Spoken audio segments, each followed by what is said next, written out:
தினமும் ஒரு ஆப்பிள் உட்கொண்டால் மருத்துவரிடம் செல்ல வேண்டாம் என்பது பழமொழி.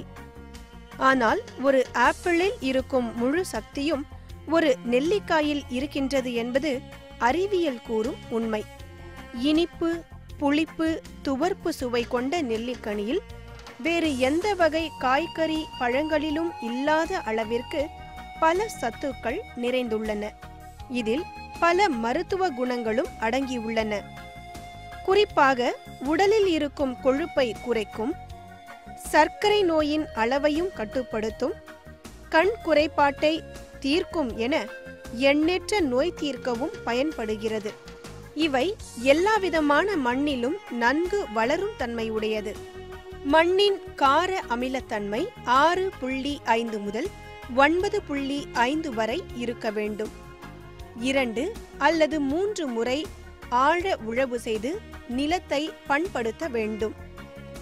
வளமான மண்ணாக இருப்பின் 18க்கு 18, வரிசைக்கு வரிசை 18 அடி இடைவெளி விட்டு செடிகளை நடவு செய்ய வேண்டும்.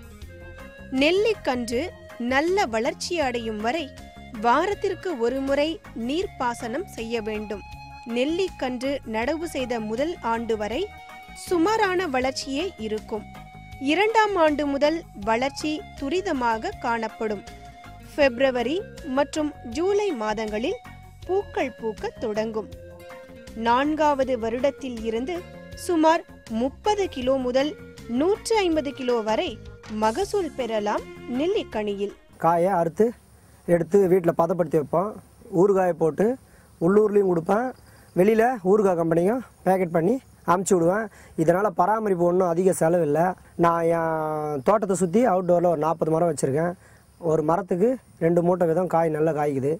இதனால் நல்ல பயன் இருக்குது. நீங்களும் இந்த நெல்லிக்காய் மரத்தை வச்சு நல்லா பயன்பெறணும்.